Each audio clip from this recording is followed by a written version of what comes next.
county ma Mombasa. Kopogre gi mano en wach mane mabende waluoni odiochieng' ma kawuono.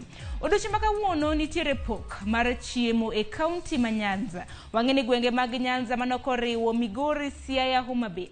Gin moko kuom gwenge 29 mabende oro okwako. Jatend migao mochung' ne weche mag tudruok e pacho ka Eliud Owalo biro bedo ka chiwo chiemo e gwenge mopogore opogore odiochieng' ma kawuono. Sani entiere kar chung' od bura mano ma Muhoroni mantiere e county ma Kisumo, kama bende opogo chiemo e town mane boma ma Koro. Bang'e ka onoromo saa 5 mar onyango, pok mar chiemo biro bedo ka itimo e county ma Siaya. Ka onoromo saa 5 mar onyango, Eliud Owalo biro bedo ka pogo chiemo mano e kar chung' od bura ma Gema, ahinya e chiro mong'ere kaka Wagai. Ka onoromo saa 8:30, pok mar chiemo orieyo constituency ma Bondo, mano kar chung' od bura ma Bondo, ma bende pok mar chiemo ibibed ka ichiwo e skund primary mong'ere kaka Kambajo. Koro kintiere gwenge gi nyakwara Mgajwang', neni iwuok oko mar mondo mi iyud chiemo. E county ma Kisumo en Muhoroni, pok mar chiemo dhi nyime itime e boma ma Koro.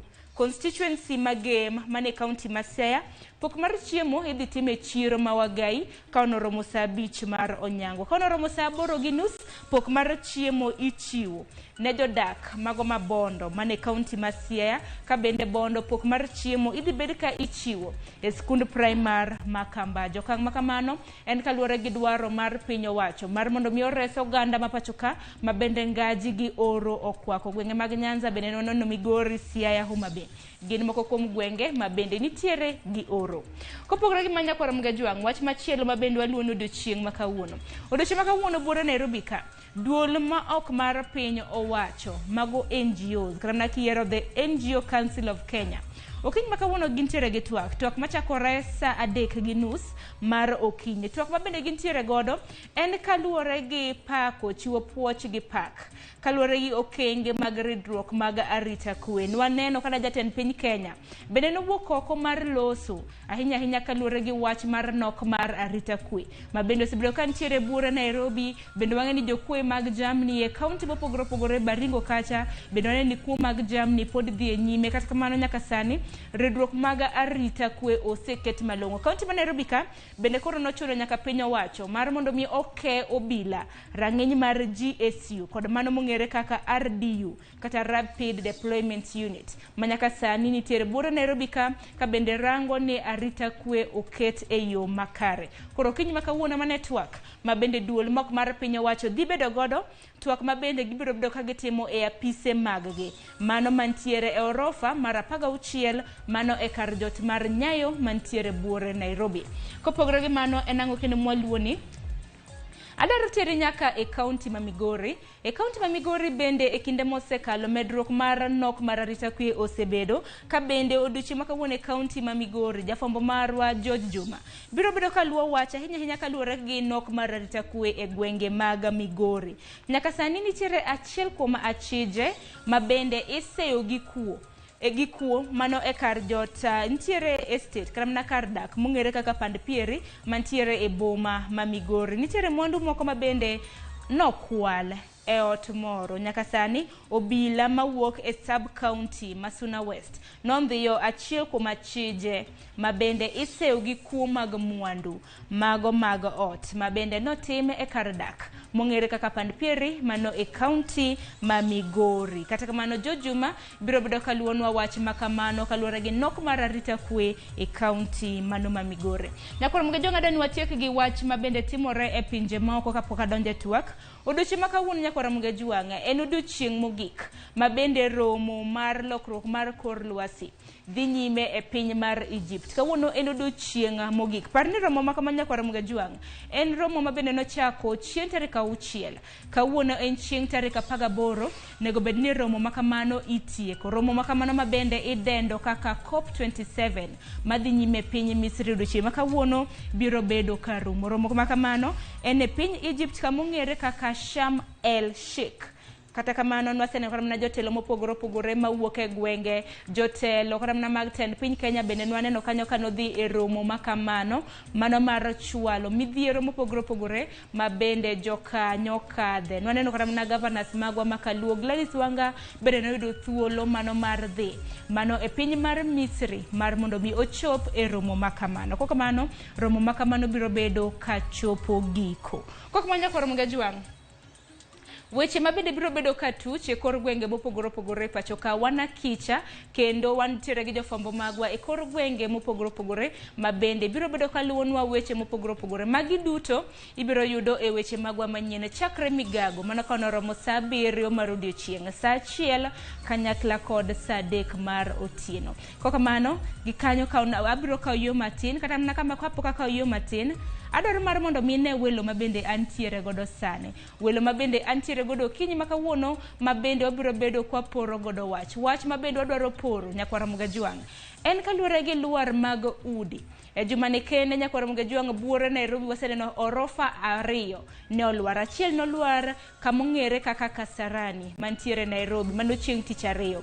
Odiochieng' manyoro bende nwaneno ka orofa moro kendo nochako lwar mano e gweng' mong'ere kaka Ruaka mantiere e kaunti ma Kiambu mana pod mantiere e aluora mag Nairobi. Kokamano nyakwara Ramogi Juang mane twak mabende adonjo godo bang'ma mondo wang'e ni en ang'o makelo lwar mag udi makama. E studio mana kaka neno antiere gi engineer mawuok e duol mar NCA kendo antiere gi contractor mabende biro bedo kwaloso godo ka bende kinde mosekalo wang'e ni contractors bende osebedo kiseyo kaluwore gi lwar mag udi. En bende biro mana nyiso wa pache kaluwore gi okenge makamagi. Kik dhi mabor.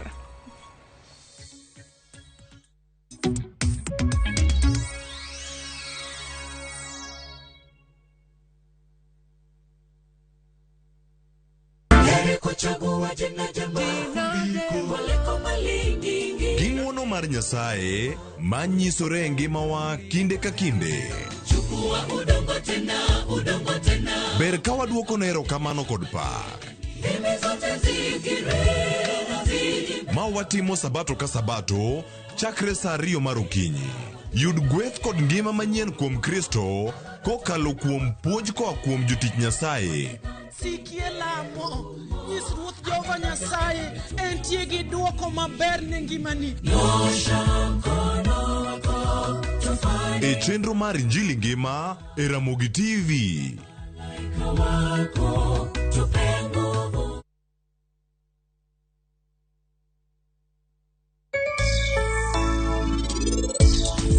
Mae nyiso ni gik mana paro ne en adier. Chali jogi dwa timone Bihan gimoro marach. Ana winjo ka koro asechako luor. Tapki pok oduogo nyaka sani. Wanyaka wane ni Tapki no mokwongo wuok ka, bang'e to wabiro yudo gima wadwaro kowuok kuom Bihan. Koro in kik idewo. To mano e gimomiyo an namiye temno.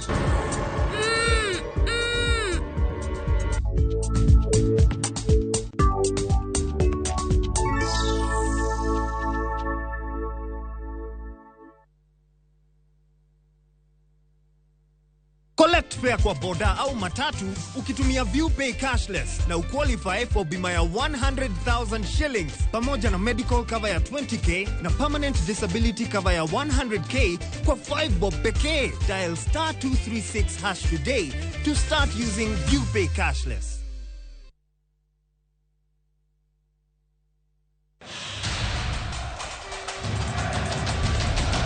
The World Cup fever is here with us. Nani atabeba kikombe? Will it be defending champions France, host country Qatar, 5-time winners Brazil, Lionel Messi's Argentina, ama will it finally go home to England? We already have the games on shabiki.com.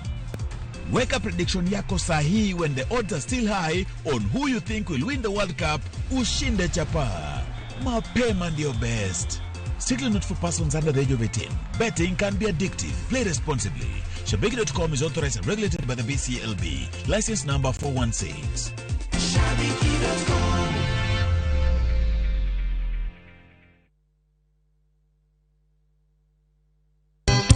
Saya calon la weri,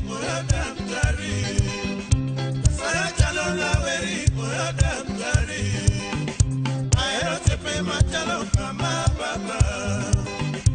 Aero sepe machalo kama baba. Aero sepe mami oluor baba. Aero sepe mami oluor baba. Dial *860 *419# to get Oyo Daktari.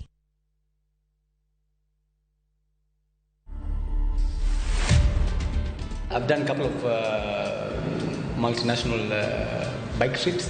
I've done like a lot of Nairobi to Cape Town solo rides. I've been traveling for more than 12 years, but it's just that I haven't been putting it out there. For me, without bike, I don't know, I can't stand even 2-3 days. If I go safari or something, I can't stand like a day or two. So local trips for you, but bikes for me anytime. To watch this story and more, download the Citizen Digital app today. Kenya's #1 app, Citizen Digital.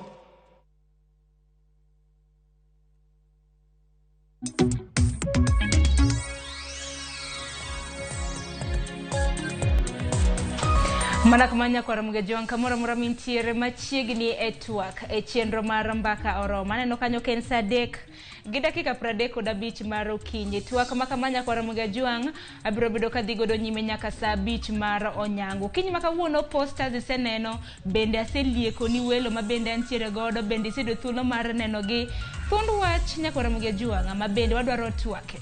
En kaluwore gi luar mag udi.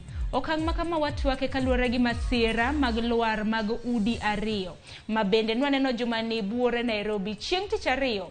Nwaneno e kar dak ma Kasarani na nitiere orofa ma bende noruombore piny ma bende okelo tho mar ji ariyo. Odiochieng' manyoro bende nwaneno e gwenge mag Ruaka ma bende nitiere e kaunti ma Kiambu. Bende nwaneno ko orofa moro bende noluar kendo ma bende nonego ji ariyo ma bende en miyo kanyakla koda wuon ode. Kok manya kwa Ramogi Joang ber mar mondo mi wabed gi twak makama, mar mondo mi wapuonji nikech buore Nairobi ka thoth udi ma bende ji odake ahinya mag rentals gen gorofa. To thoth gi bende kata king'iyo maber kiwuotho kata ne wang' apaya ineno ka thoth gi bende obedo marked X gi NCA manyiso ni ok giber kata na gidake.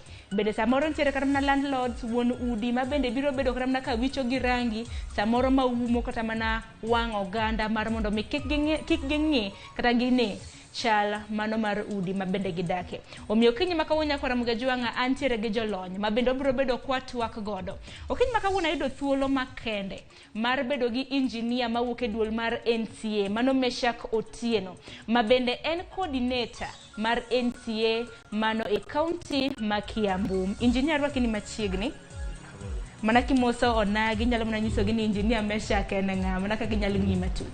Erokamano nyuka Ramogi. Aniluonga ni Medusa Meshak Otieno. An NCA officer ma ochung' ni Kiambu region. Yeah, I'm a civil engineer, registered engineer, the Engineers Registration Board, and corporate member Institution of Engineers of Kenya. Arwaki ni machiegni chenro ang'eni wadhi bedo gi twak ma iye lach ahinya kaluwore gi thund wacho mar okinyi makawuono. Nyaka Ramogi Joang mano Medusa kanyo Meshak Otieno. Kopogore gi Meshak Otieno bende antiere gi wendo machielo mano contractor mong'ere kaka Morris Otieno. Morris arwaki ni machiegni. Erokamano ne nyikwa Ramogi kaka nyinga an Morris Otieno oko. Nyalo mana nyiso gin mana ni Morris anasata ni contractor dong bede bere kipakori. Contractor Morris Otieno oko kambi matiye boye en Rapok Contractors and General Repairs Limited. Watiyo go Nairobi ka. To gi Kenya kamora mora matich nyalo bedo ni nitiere an thuolo mar tiyo. Sani antie sana an based na Nairobi ka to gi Homa Bay County. Erokamano ahinya kendo arwakini machiegni e chenro makamano okinyi makawuono. Kaka manyako Ramogi Ajwang'a kaluwore gi thuond wach mabende wantiere godo okinyi makawuono. Bende nyalo mana oronwa pachi kaluwore gi thor wach mabende wantiere godo ka. Ere kaka inyalo geng' lwar mag udi? Waseng'ato wase jomodak e udi makama, wase developers, wase contractor, koso wase duola mar NCA mabende ochung'ne gedo e pacho ka. Koko kamano kaluwore gi lwar mar udi, mana kachako kodi engineer Meshak Otieno. Odiochieng' manyoro nwaneno lwar mar ot. Wachaka gima odiochieng' manyoro kama bende miyo gi jaode notho e masira makamano, lwar mar ot mabende notimre Ruaka mane kaunti ma Kiambu. In kaka coordinator mar NCA e kaunti ma Kiambu, kongo mone kaluwore gi masira makamano di wach yang. Joramogi, agomos kuom gima notho kaluwore gi lwar mar ot ma Kiambu. To king'iyo lwar ma udi mang'eny kata mana Nairobi kata mana Kiambu, ing'iyo ka ji mang'eny jok molongo developers wuon udi. Weg udi gi gitemo ka ok gichimre gi approval ma government oketo. Koro mane shida maduong' ma wantiego kae. Kendo kineno ka NCA odhi bogo tamna X, then ng'ato ok dwa luwo yo mar ma government oketo malure gi approval ma buildings. Kanyo no e kiwango mang'eny mano ema chiwo ga red alert. Nikech ipenjri ang'o momiyo ng'ani ok dwa register project ni, ang'o momiyo ng'ani ok dwa mondo approval otim gi county government, ang'o momiyo ng'ani ok dwa yudo NEMA license. So mage gik ma shida ma wantiego ni developers ok dwa mondo o register their project. To magi makelo shida. Erokamano nyako milero ka makamano bende ang'eni okinyi makawuono bende antiere gi contractor kanya Ramogi Ajwang' mano Morris Otieno. Morris bende na kaka contractor akene waseng'a nikech contractors bende sani koro iseyo kaluwore gi lwar mag ud, developers bende iseyo. Ineno ni iseyo ng'aka ng'ase. Erokamano ni Ramogi, an kama gima kelo lwar mar udi sana en makosa mag developers. Nekech yudo ka udi magore piny gi magin mag ji giwegi. To kuom wuok mar gorruok piny mar ot ni jogi ok luw chik madwarore ni oluw e seche migero ot. Ot en kidienje. Kidieny mokwongo en yudo approval, en dhi e goro kae tidhi yudo approval. Approval mokwongo monego bed ni wayudo ka nitiere jo county kata county mitiye no ma ot nitiere onego bed nosemiyi approval gi staffs madhi gero ot. To jogo mang'eny magedo ok luw chik, ni chik dwaro ni ka in gi structural engineer, in gi jagoro kata kanyakla achiel gi contractor, nikech contractors biro luwo details ma ja structural engineer chiwo gi goro kako chiwo. To jogo mang'eny magedo sani ok dwa luwo process momigi e details mar goro.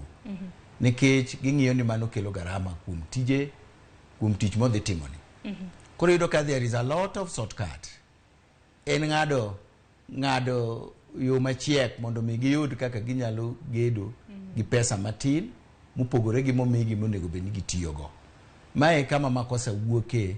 Nikech yudo ka ogeru ne chuma, to chuma gi ene kidieny mopogore kaluwore gi ot ma chuma ni dhi ting'o.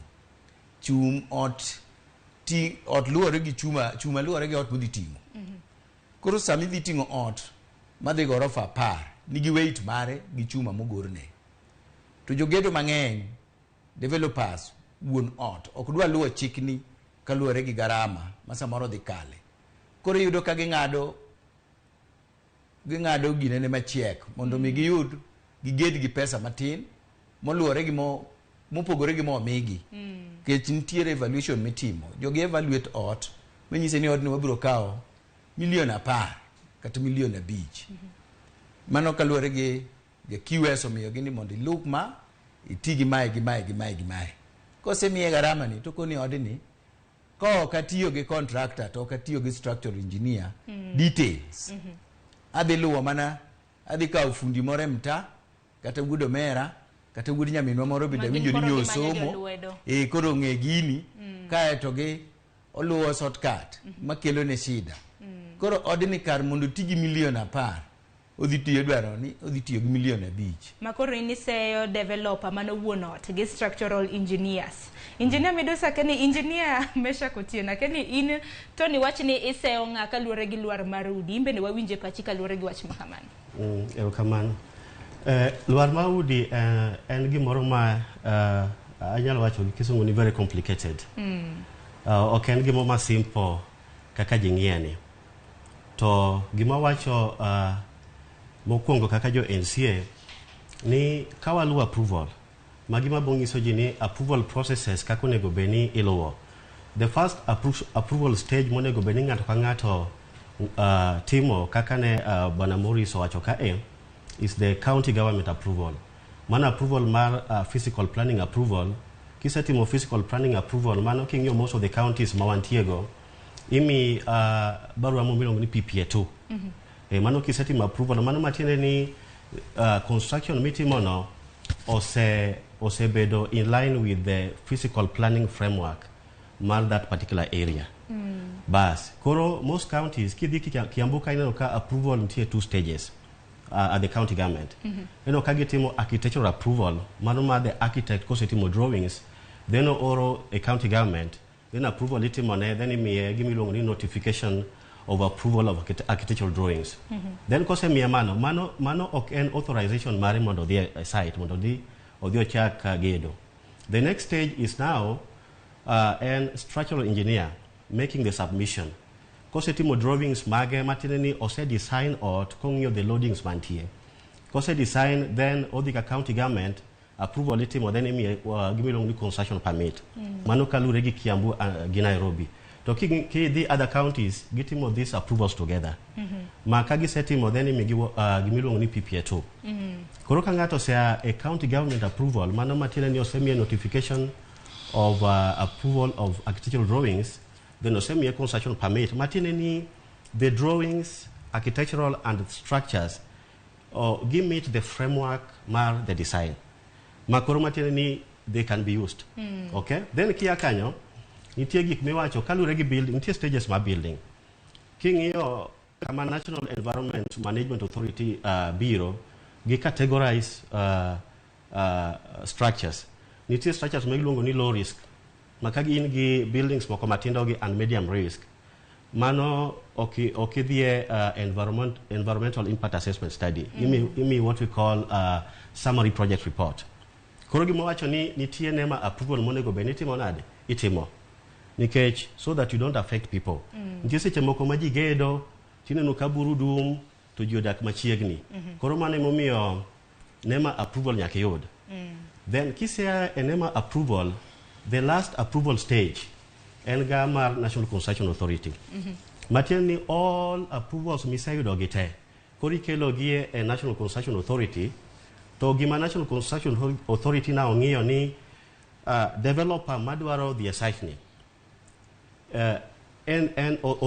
oseikre manade mondo chak timo construction kanyo Medusa wacho makare iwacho nwa kata mana approvals go ng'eny ma kata kinde ka kinde kata mana ka ng'ato wuotho samoro ka nitiere gorofa kata mana ot ma igero neno kanyo ka nitie structure mondiki building no bed approved gi ng'a contractor en ng'a to nang'umeni sani ka approvals makamagi timo gi ji mathoth nang'umeni at the end of the day iseyo developer nikech kinde mosekalo kata kineno kata mana sani imanyo developer mag udi ariyo ma bende nolwar nang'umeni kik many kata mana contractors kik many kata mana jok ma bende ni wacho ma bende chiwo kaka mana mag architecture bende ni wacho structural engineers nang'umeni kik manygi king'iyo udi mosepodho Kiambu gi Nairobi ne gionge approval kata chiel mano the bottom line monego bed ni ng'ato ng'iyo king'iyo our research ma NC osetimo anytime ma collapse otimre ineno ka no approval not him in that stage koro in that case koro ing'eni onge kaka idhi ng'iyo jok manotimo approval because ing'eni approval ne onge in the first place koro matiende ni obligation mantie kanyo ni en developer koro nyaka manye mondo explain the reason why ok ne omanyo the approvals mana kamana keni kaluore gi pachi ma Morris iwinjo kanyo ka engineer wacho kanyo ni ute mabende mamba bende nolwaro ko nyiso kuom ranyisi mano manolwar Kiambu na gionge gi approvals depending atemo ni ndetijige koso erokamano ne kwara mogi gima timore mana ng'eyo ground ka approval moro seche moko kuonde moko mang'eny inyalo yudo ka ng'ato timo approvals go temo yudo ne ma report moyudo county oyudo gimoro amora monego bed ni dwaro koro kogike ground ochako loko details mag gik ma odni onego bed ni receive kata mana contractors wan bende challenge gi wan go e pap ka kata seche mwawegi ibiro yudo ni ne designer omiye chuma monego tigo ma the right one nikech koro joko kodwa no bio supervise nikech chik mar approval ni kiseyudo staffs mag jok monego bed ni tiyogo jogo onego bed ni supervise odni nyaka rum but engima o mar tich mosani iyudo ka joma ng'eny temo dwaro shortcut nikech jogi seche ma gibiro kae supervise tijini seche duto ibiro gin ga gi fee mar gima onego bed ni ginwang'o but jogi kosegoro momiyo developer plan gi gik monego bed ni tiyogo bang'e koro ok gidwa ni jogi bi mondo timne supervision e ot gidwaro luwo shortcut ni ema temo ng'iyowa ema temo hinyowa ahinya e gedo nikech jogo mang'eny magedo ok dwa tiyo gi staffs mogoro udi makoro shortcut nyiso ni koro gitemo tiyo gi kaka giyore maginyalo kungo godo omenda gitigo omenda maginyalo kungo godo omenda erokamano koro omenda ni bende seche moko end up ni ikunge mochak iyud asara moloyo duto nikech nyi ikunge makae to ot bodo duogo gore piny koro ing'eni gima ne itimo kanyo timore nade onge nikech ing'eni kanomiyi jogi tendo onego bed ni tiyogo kae tiloko gik monego bed ni tiyogo kae tichako loko chuma nikech jogi biro tamre ok biyie ni mondo chuma manondiko kae ni oloki kane D16 koro duoge D12 mane shida ma wan go e ground ka nikech ka ot ichako ot luore gi weight mare to engineers gi ong'eyo gigoro ot kaluore gi weight modhi ting'o gichiwo chumbe chakre piny nyaka malo bende kana kiwacho kana na pek mar ot kaka mna kaka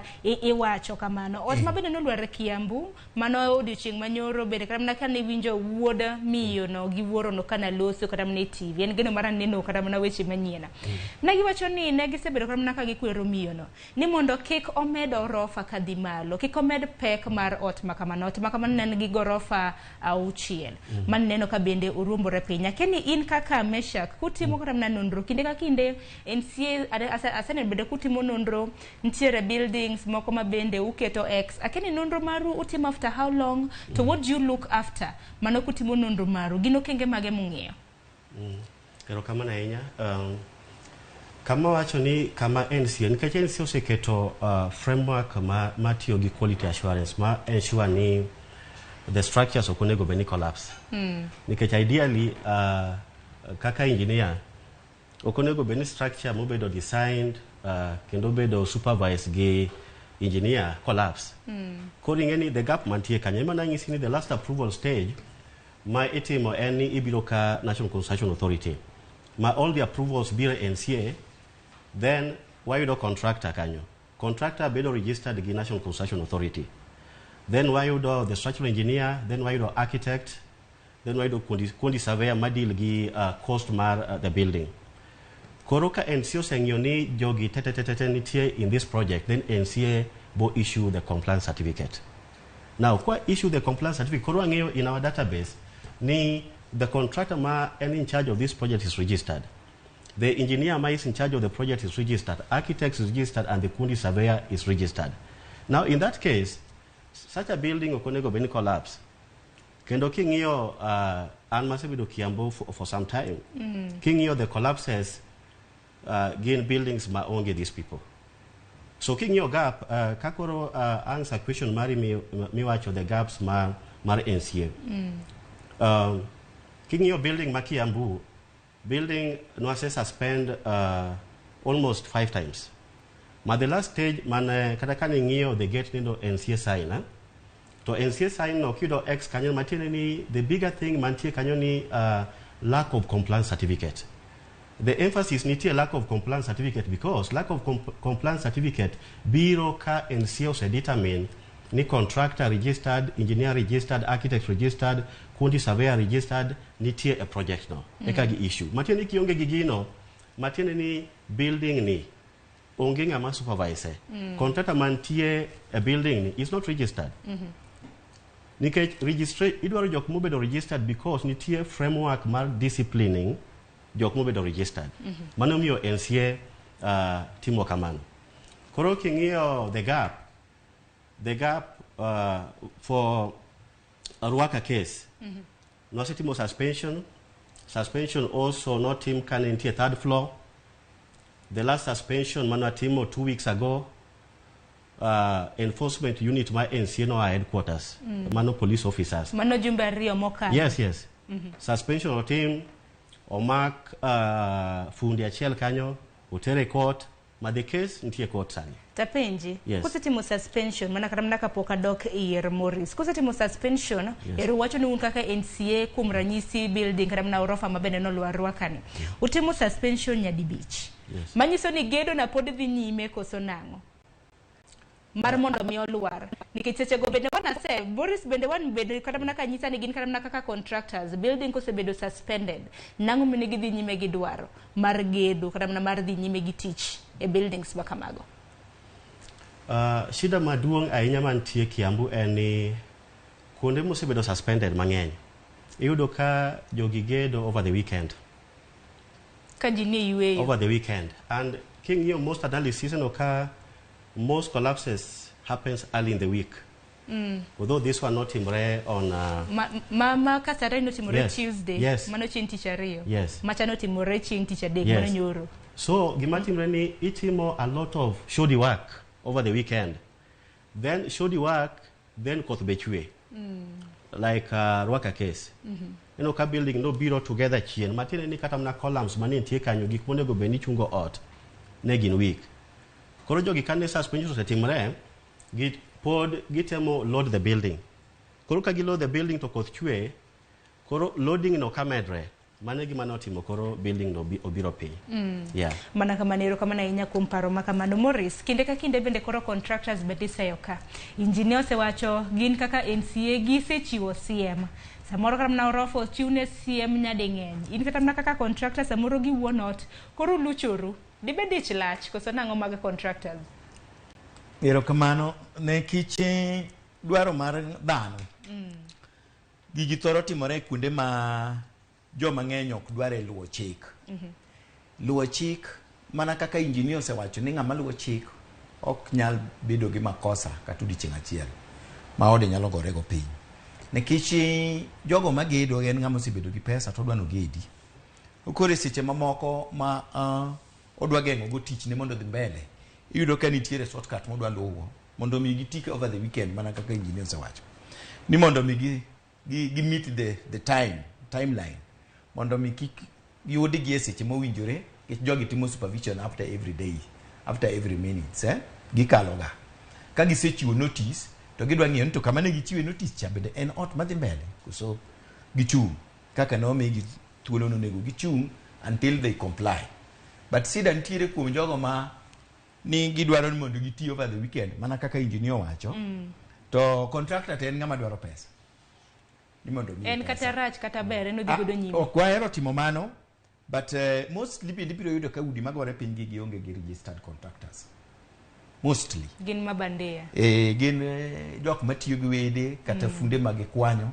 Ng'at ma bende ok knowledge maber moromo mondo gerne ode modwaro no.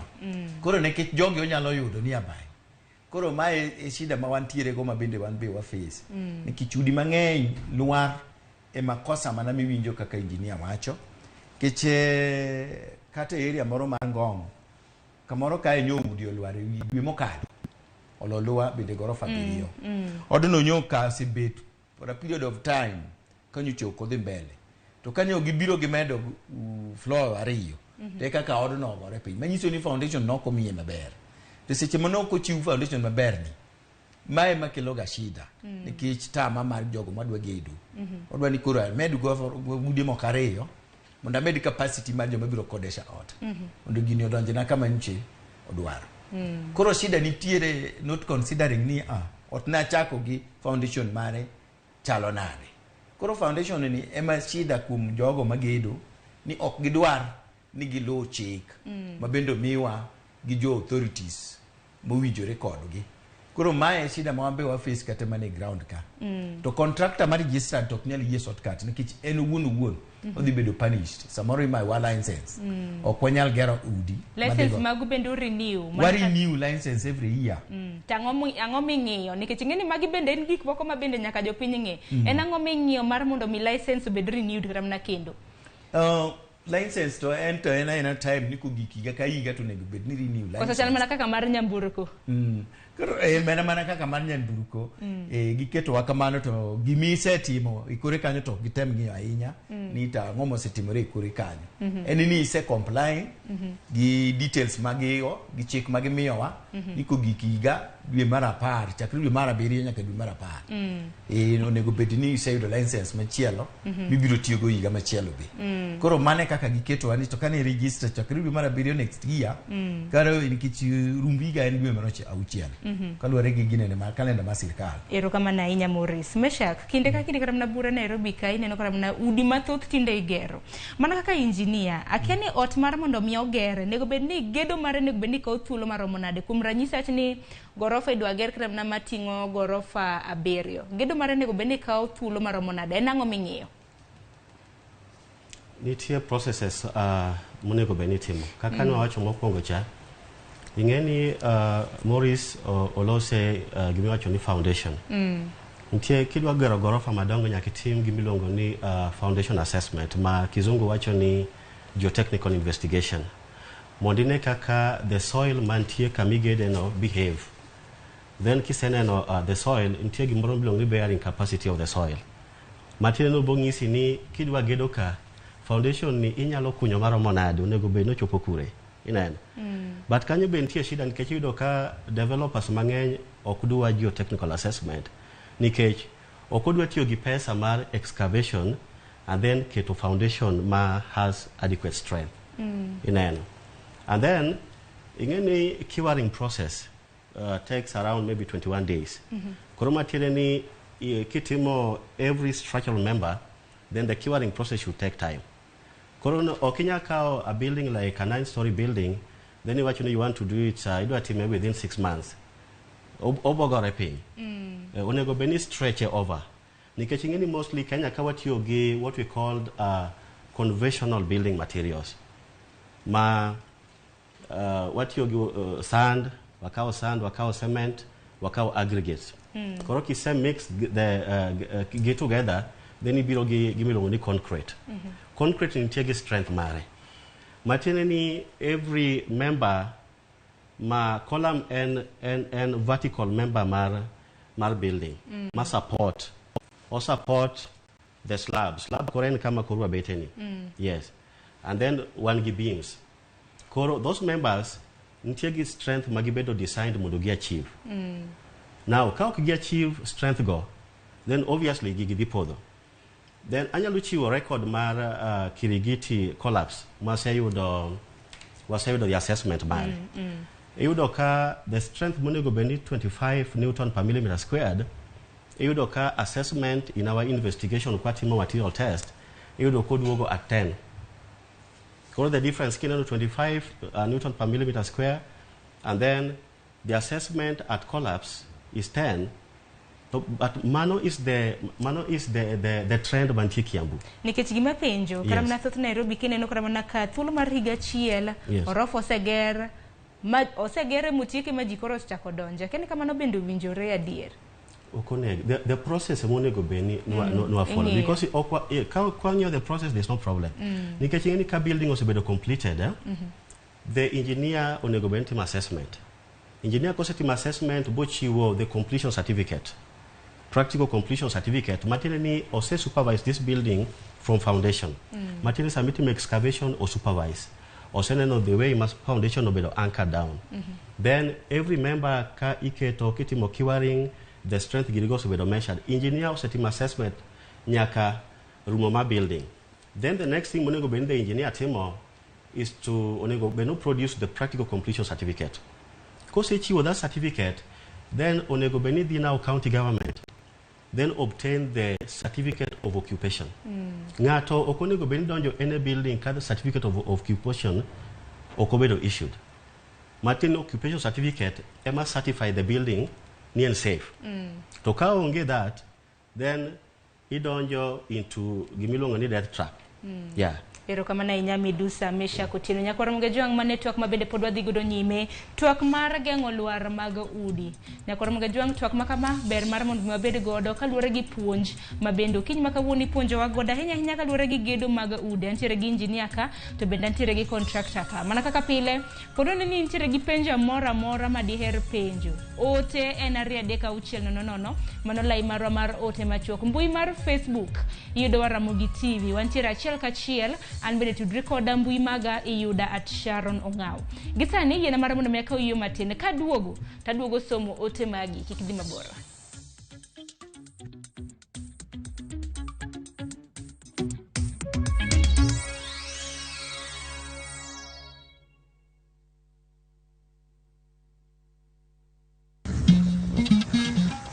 Oganda en kitgi.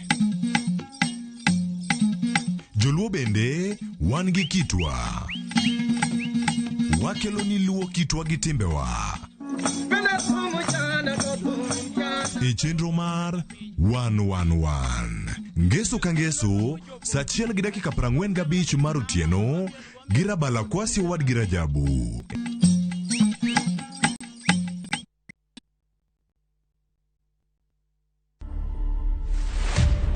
Mimi naitwa Gitonga Mukonji. 35 years, yes, ni mtu young lakini bado ni jamaa amejipanga. Mzee alikuwa dereva tu wa bus. Mimi ndio kijana ambayo watu wa Manyata waliona watanipea nafasi. Tumetoka constituency ile iko na the biggest population. Ukitaka vizuri kwa siasa usipotelee watu wako. Na ningetaka kuambia vijana wengi ujisukume, ujitume mpaka ile wakati maneno itaingiana. To watch this story and more, download the Citizen Digital app today. Kenya's #1 app, Citizen Digital.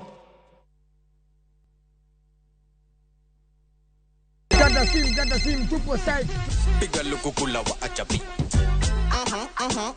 Wa achapi. Okonyal bedu maber moloyo ka. Unanipa vigezo na sababu ya kukupenda tu. E chenro maliet kendo mamit mar ngolo e piny luo duto. Watmana di mamiyo aparo nyaba manyo te kotiendo. Tudri kodwa mondo iwinj thum maliet. Chekifala mekana mezubana na chekia kisubari mambaru mekana meja. Miel manyasani.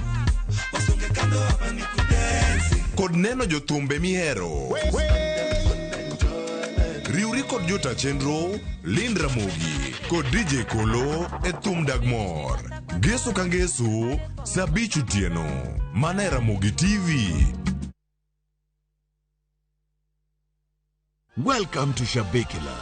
Play Shabeki Virtuals on Shabeki.com for a chance to win huge cash prizes from low stakes. Jisetie stake na how much you want to win. Kuna penalty shootouts, defender and so many virtuals only on Shabeki.com. Shabekiland, the easiest virtuals in gaming. Not for persons under the age of 18. Betting can be addictive. Play responsibly. Shabeki.com is authorized and regulated by the BCLB license number 416. Shabeki.com.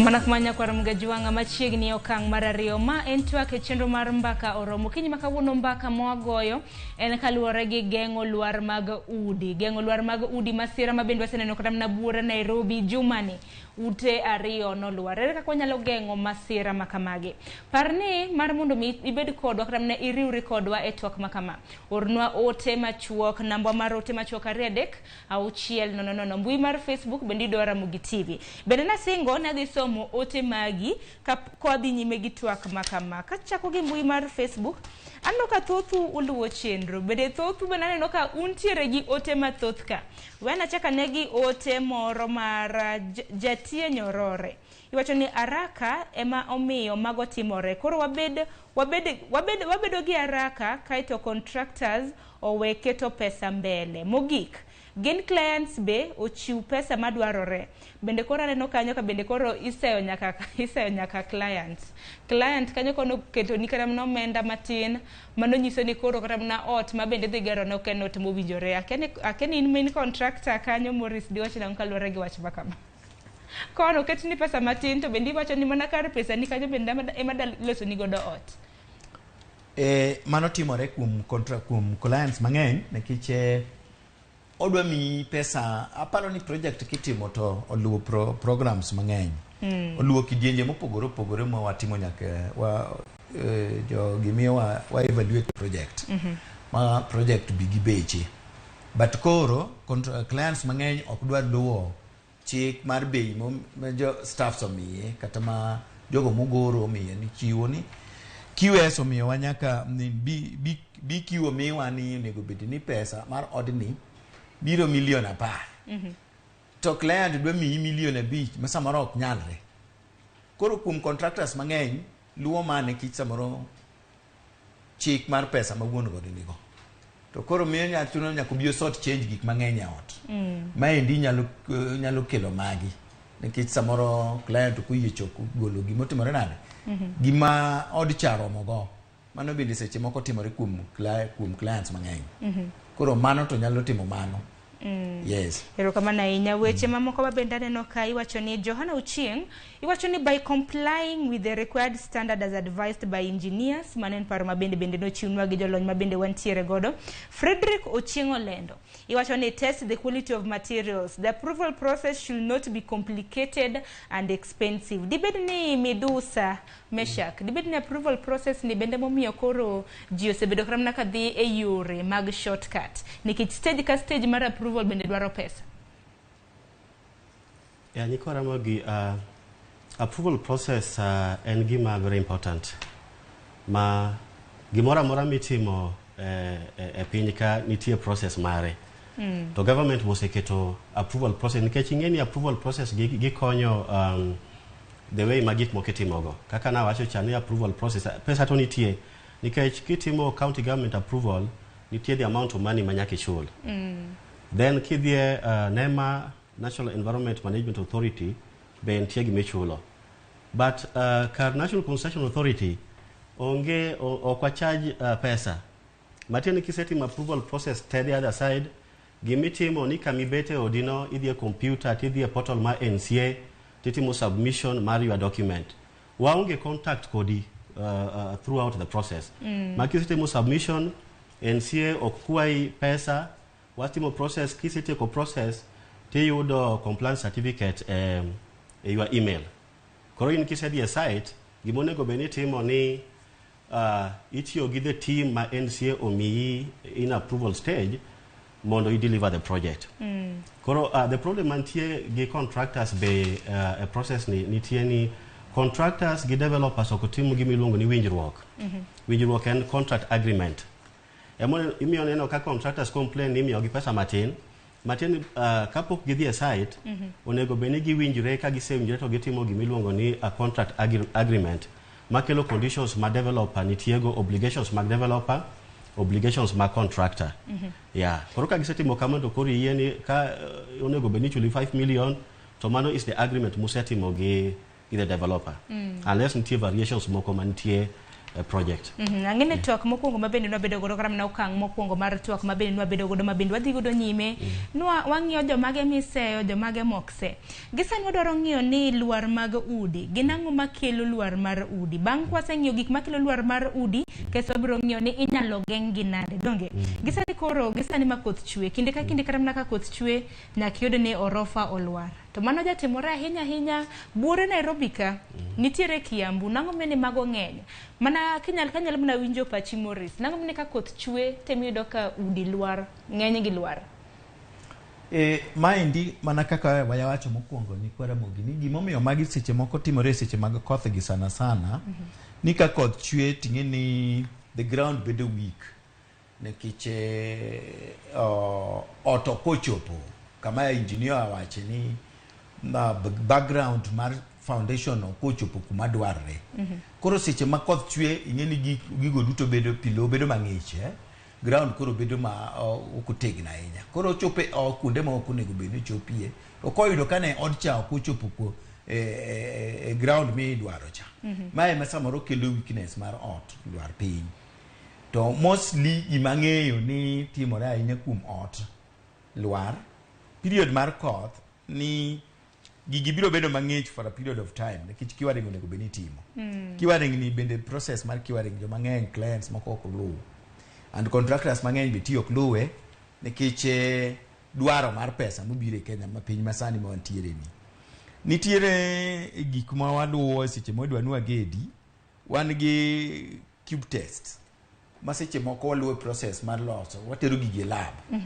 A foundation background one foundation kichako ot onego bed ni watimo waloso gini wakete cube to watere lab. Ma jogi jo NCA sama gibiro dwaro reports magigi gin gik mo produce ni a foundation mokwongo mae ne waloso cube mane waloso kane watere lab mae class mane wanwango nikech jogi miwa various classes monego bed ni wayudo seche mwachako foundation. Wan gi class 20, class 25, class 30 and class 40. Classes gite contractors mang'eny ok lugi nikech magi gik makonyo ot bedo mutegno. To gine jogi maka jogi obiro dwaro background mar gima dhi mbele to gine gik mwa produce seche moko ma jogi dwaro requirements mar ot. Ni kane wachako foundation mae cube test materik makama kodichieng' makama mae gima ne wagolo. No achieve class 20 to od chakruok mare foundation wadwaro class 20 kata class 25. Koro classes gi ka wasetero gi lab to wayudo ni gigo duto te oyudore kaka ne timore. Magi clients mang'eny tiyo ok luw. Magi clients mang'eny ok luw magi nikech kata bana dwaro ni nego koro ni penjo ni otogore piny koro miwane test magi gik mane timo. Iyudo ka onge kata chiel nikech funde ma bende sani gi jok mang'eny tiyo gi ground bende ok luw magi. Mane sida ma waluwo wayudore nwa e ground ka. Ero kama na inya kuom wacho wach mar cube test bende gin engineer bende noseloso kaluwore gi soil bearing. Akani king'iyo iwacho ni kuonde ma ing'iyo lo mopogore opogore akani lobono king'iyo lo mane maber gi gedo mana kanyalo penjo. Nitiere lo maber gi gedo koso lo bete nyalo mana gede mana kaluwore gi chike. Lopete nyalo gedo. The only thing mitimo ni kisetimo geotechnical assessment koro ing'e ni give the knowledge gi mwa discuss ni. Nitie gimiluongo ni gedo marach, kizungu wacho ni poor workmanship. Nikech gik ma Morris wacho te as a contractor gin gik mobedo related gi gedo marach, poor workmanship. Matiende ni processes monego bed ni itimo on site itimo gi marach. Koro matiende the end result ok achieve the strength or the specifications monego bed ni achieve. Okay? Then the next thing monego bed wang'iyo en lack of supervision. Nikech ng'eni kiwacho ni fundi kata contractor ok mix things on site, matiende ni engineer is not in that project. Engineer onge that project. Nikech king'iyo the strength, stability kod gimiluongo ni robustness. Nikech ng'eni kitimo design en holistic. Ok onego bed ndalo ma koth chwe to then ji bedo gi buok ni ot bogore piny. Matin wabedo gi buok nikech gigi ok dhi through engineers. Engineers training onego bed ni otimo holistic design. Kotimo holistic design kata ka koth chwe nikech nitie factor of safety against those things. King your design manuals. Koro kisetimo calculations mag loading mari tiketo the factor of safety. Matin ni se design against those things. Okay? Nikech mane meno kaido kata mana nitie structures mantie underwater. How come they are surviving there? Yeah. Koro kinde moko neno kora mna buore Nairobi ka bende wacho ni riparian lands. Yes. Udi ni muko kaluwore ni udi makamago no gere wi pi. Yes. Koro wi pi bende udi nyalo mana survive koso. Nitie underground structures. To nitie the way magi bedo designed and the way they are monego bed ni bedo constructed. Koro king'iyo poor workmanship, lack of supervision, matiende engineer, architect onge site and a registered contractor onge site. Then ing'iyo substandard construction materials. Like king'iyo Kiambu sani ing'eni sand mane yaga Machakos. The county governments no keto restrictions. Matiende sani most people go sand Maimayu. King'iyo that sand mostly no the quality of that sand is very poor. Koro ing'eni ka kiketo engineer mondo tim gimoro miluongo ni mix design assessment kapok itimo construction, matieni bo gedo gi sand mantie lowo iye. Koro kosebedo gi lowo iye, koro ing'e the strength monego be ni achieved, ok inya achieve. To mano from experience masebedo go Kiambu nikech collapses mosebedo Kiambu from 2020 to date are setting more reports, doing the investigation, doing the material testing, and doing the design review. Correcting the gaps on those areas. Korukwa deal gi substandard building materials, and then supervision of the consultants waketo kanyo, and then poor workmanship mabe NCA wadil go kwa train the contractors. Then gima is important monego beni gi make sure nigi follow is government approval regime. Very important. Yes. Nikechingeni ni gigi are very punitive. Yeah. Ka enforcement osebedo mbele matene ji mang'eny bo bedo mag. Koro anytime ineno ka a site onge site board. Idhi a site construction itimo to site board onge, matene developer onge, engineer name onge. Matene site board onego beni tie ngata mantie makadho e site no koneno gimora amora matimre marach tigocho ni NCA, the nearest office my NCA. Yeah. Koro kineno ka site board onge, raise an alarm. Makoro gi raise an alarm, gigocho ni NCA, koso gigocho ni county government, koso gigocho ni jomage. Ginya gocho ni all authorities. Nya gocho ni NCA, inyalo report to the nearest local police station or the county commissioners, provincial administration of the ground. To bende paro kata mana ni midusa ngato ninde tich nikech mar mondo mi ngato gedi nyaka gik makamago bede e kinde ka kinde. Bede be ngato samoro ninde tich, madone en tij ngato ma samoro ndike to samoro oseyudo asoya moro koro en obet mana kumoro nono. Okay, issues mara soya. Any developers onego beni kaw responsibility. Developers kako kaw responsibility. It is your money. Isebedo gi almost 100 million. Idwa keto in a project. Ka pesa no ni yudo genuinely. Ango miyo inya keto pesa ni in structure ma collapse. Yeah. Koro another angle monego beni sani investigators mamano gimawacho maybe the DCI onego beni gicheko gimiluongo ni the source of the money. The source of the money. Ngata ma ko yudo pesa ne e yo maler, they ok follow the approval process. They don't follow approval process. And mano experience masebedo go in this industry. Ero kama na inya nyakoro mga jwang parni chendo mar mbaka oromen chendo mago mbaka. Wago mbaka e studio ka inbere ki oronwa ote penjo magi mano be en mana mbaka gisani. Ada to moko kuom ote moko kuom gi bendi bro neno e TV ni kanyo. Kintere gi ote mora penjo mora. Sani kura ya unupap dakika 30 modongi adaro mar mondo mi jolony mantiere godo contractor gi engineer biro bedo ka duoko penjo mora ma intiere godo e kinde thuolo mar dakika 30 ma bende wantiere godo e twak makama. Mana ka director nyalo mana keto moko kuom ote ma bende osedonjo kanyo. Mana ka nyalo somo gi e TV ni kanyo nyakwara muge juanga. Mana kwa nyalo yudogi. Abro chako kanyo gi Washington Sierra. Iwacho ni in Washington mar Migori. Luar mar udi yadhe en mana mar muko ot maluar no. Tichaki gero ot manyien motegno. Mane dhi mana nyiso ka bende nyalore. Ere Komolo iwacho ni otiek mibadhi manitiere sekta mar gedo. Mano e yadhe. Nono tibro yudo ni orak imiyo nyaka jaklas 3. Tiweyo jalo musomo kendo olonye weche gedo. Just because ngato nitiere gi tudruok gi jogo machiwo tijego or ogodho jomoko bor. Mani wacho kamane Ere Komondi Sam Jakom. Iwacho kanyo ni Sharon oyawre asechako luor. Jogedo gi ng'ama miyo gi license mar dhi mbele koda gedo. Kuom pacha paro ni engineers mochung' ne MCA, ageno ne wacho NCA kanyo, ema chama soya kasto ka udi oseluar, to gi blame owners koda contractors. Mano pach Sam Jakom kanyo, paro mamoro mabendo nyalo yudo mar janeno marwa. Janeno moro bende wacho ni my Ken, Sharon wasayo clients, gihero shortcut, kasto ging'eyo moloyo engineers, mogik. Please adwaro namba ja NCA no. Mano wabro rome talk tent kapo no bro chiwo namba kata oyo. Kaka neno ka a specific building site obedo marked NCA with an X in it. What should I do as a citizen within my locality? And the developer went ahead to complete it. Mano bende Meshak Otieno biro bedo ka duoko kanya hinya mago mag buildings. We wawegi kanyo mar mondo miwelo mabende antiere godo oduok penjo mabende iora. Kene Meshak we wachaka negi contractor. We achaki contractor Morris Otieno. Ineno penjo mathoth kanya. Minyalo duoko?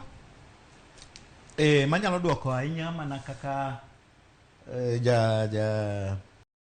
ja penjo moro penjo kanyo ni owacho kanyo ni jo clients ung'eyo moloyo kata jo contractors. Mana ina diera nikech gitamo IT.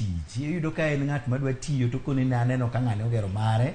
Koro mara ni benda nyalo mana gero kaka nche ng'ane ogero mare. Koro miya dwan mana ni waluyo makama mondo an penda yud kaka nyalo yudo order. But mae gima thero hinyo ahinya ground nikech clients mang'eny moda tiyogo en ng'at mosetimo research, oseyudo pesa ne moro maybe odhi e loan, kae to odwa kawo shortcut manyo ng'at machielo cha bendo luwo. Kae to not considering ni samoro ode modwa gero duong' maloyo ot manyo ng'ane cha ogero. Koro odwa kawo nyathi nyamin gi moro mondo mi oger ne nikech owinjo ni nyathi nyamin gi ni be nosomo tijni.